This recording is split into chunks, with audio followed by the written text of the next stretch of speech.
చాలా ఎక్కువగా సెల్ చేసే ఫ్రాంచైజీ మోడల్స్లో బ్లింకిట్ డార్క్ స్టోర్ ఫ్రాంచైజీ కూడా ఒకటి. దాంట్లో పర్ మంత్కి ఎంత రెవెన్యూ వస్తుందో చూద్దాం. చలో ఫస్ట్ ప్రాసెస్, మీరు బ్లింకిట్ ఫ్రాంచైజ్ తీసుకుంటే కంప్లీట్ స్టోర్ సెటప్ బ్లింకిట్ వాళ్ళే చేస్తారు. దాంతోపాటు store rent, electricity, delivery partner fees ఇవన్నీ కూడా బ్లింకిటే పే చేస్తుంది. మరి మీరేం చేస్తారు? స్టోర్లో జరిగే ఆపరేషన్స్ మొత్తానికి మీరే రెస్పాన్సిబుల్.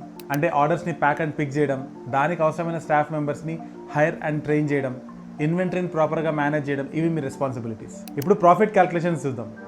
ఒక Blinkit dark store on an average 1400 orders process చేస్తుంది every single day and average order value 600 rupees. అంటే మంత్కి అప్రాక్సిమేట్లీ 2.5 crore రూపీస్. కానీ ఈ రెవెన్యూలో బ్లింకిట్ మీకు ఇచ్చే కమిషన్ 2.25%.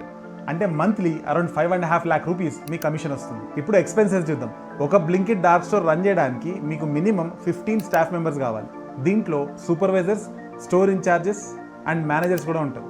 ఒక్కొక్క ఎంప్లాయీకి యావరేజ్లో 20,000 రూపీస్ శాలరీ అనుకున్నా కూడా శాలరీస్కి మాత్రమే మీకు 3 lakh రూపీస్ అవుతాయి. దీంతో పాటు అడ్మినిస్ట్రేటివ్ అండ్ స్మాల్ అదర్ ఎక్స్పెన్సెస్కి ఇంకొక 50,000 రూపీస్ అనుకుందాం. ఇప్పుడు ఈ ఎక్స్పెన్సెస్ మొత్తాన్ని మీకు వచ్చే కమిషన్ నుంచి డిడక్ట్ చేస్తే మీకు మిగిలేది అరౌండ్ 2 lakh రూపీస్. కానీ క్యాచ్ ఏంటంటే ఈ బిజినెస్ స్టార్ట్ చేయడానికి అప్ఫ్రంట్గా మీరు 1 crore రూపీస్ ఇన్వెస్ట్ చేయాలి. అంటే మీ ఇనీషియల్ ఇన్వెస్ట్మెంట్ మీకు రీకవర్ అవ్వడానికి 5 to 6 years పడుతుంది. అండ్ మీకు వచ్చే ప్రాఫిట్ మీద మీకు ట్యాక్స్ కూడా పడుతుంది. సో ఈ బిజినెస్లోకి మీరు ఎంటర్ అవ్వాలి అనుకున్నట్లయితే బాగా ఆలోచించి ఎంటర్ అవ్వాలి.